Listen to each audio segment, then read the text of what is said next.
My son was born 5.5 weeks early. I was not prepared. Nobody is, I suppose.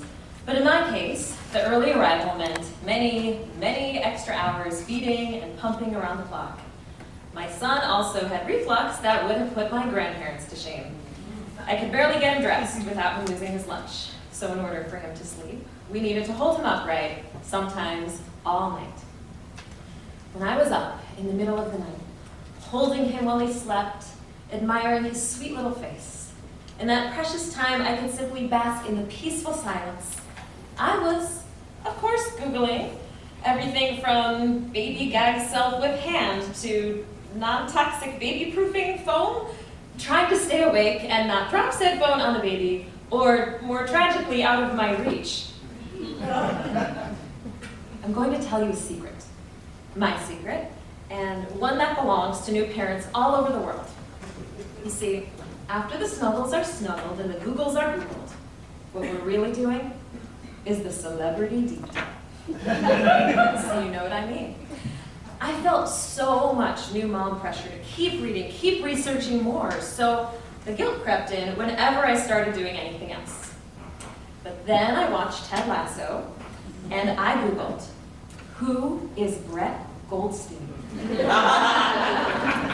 The next 100 Googles were a blur. His upbringing, his writing, how he boldly auditioned to be Roy Kent, that he double majored in film and feminism.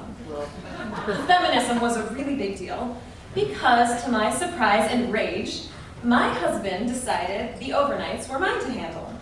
He, as Gen Z says, just can't. Which is odd because my husband is 19 years older than me. To be fair, in LA years, that's like 3. That's dog years. Anyway, after the baby was born, he immediately started setting limits of what he could and couldn't do. He played that old classic, "You're more capable than me," on repeat. It wasn't the modern parenting dynamic I envisioned.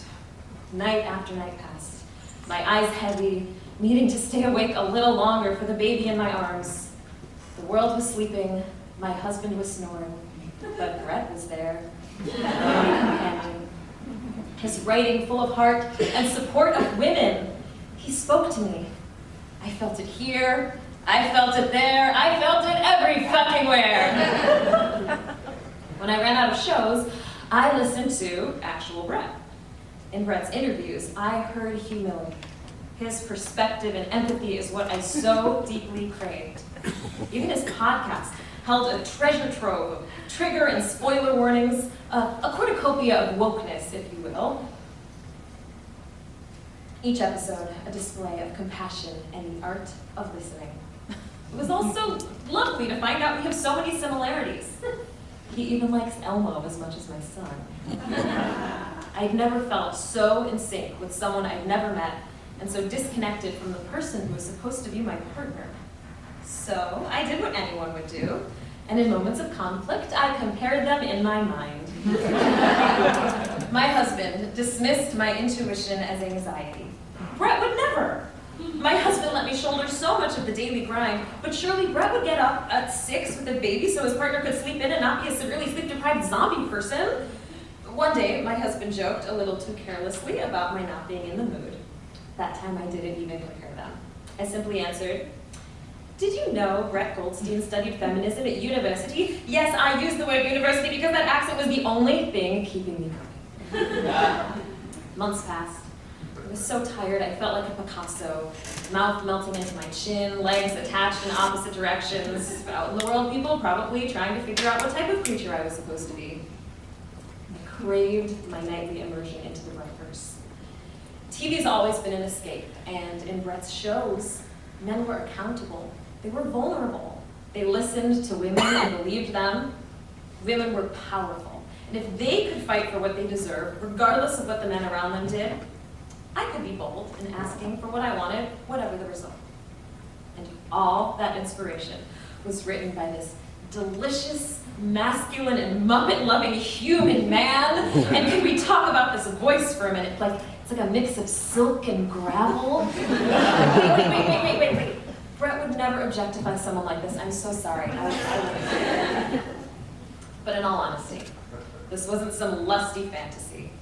It was more of a little angel on my shoulder situation. The angel was always saying, back!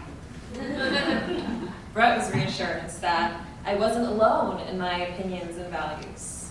And Brett was a reminder of so many fires that had dimmed in me. It was time for me to stop being a human echo chamber, ideas bouncing off of tired walls. I made a promise to myself. I would raise my standard, speak up more, start writing when my son slept. In one interview, or it may have been a sponsored ad for Moleskine, Brett talked about carrying notebooks with him everywhere, working around the clock. And I remembered, I used to carry a notebook. I'm a creative person.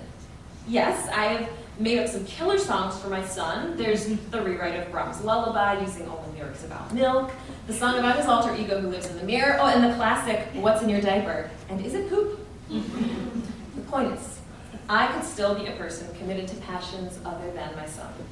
So I made a different kind of back-end to-do list, one that included caring for myself, some downtime, and time set aside for me to create things so you can hear my voice, my empathy when you need it.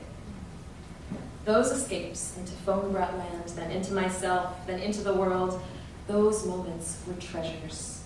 They nourished me. They helped me remember I was a person too. I see her now. When I'm with my son at the park and we go laughing down the bumpy slide together. When I strike up a conversation with a stranger and they tell me they haven't showered in days and we both feel normal.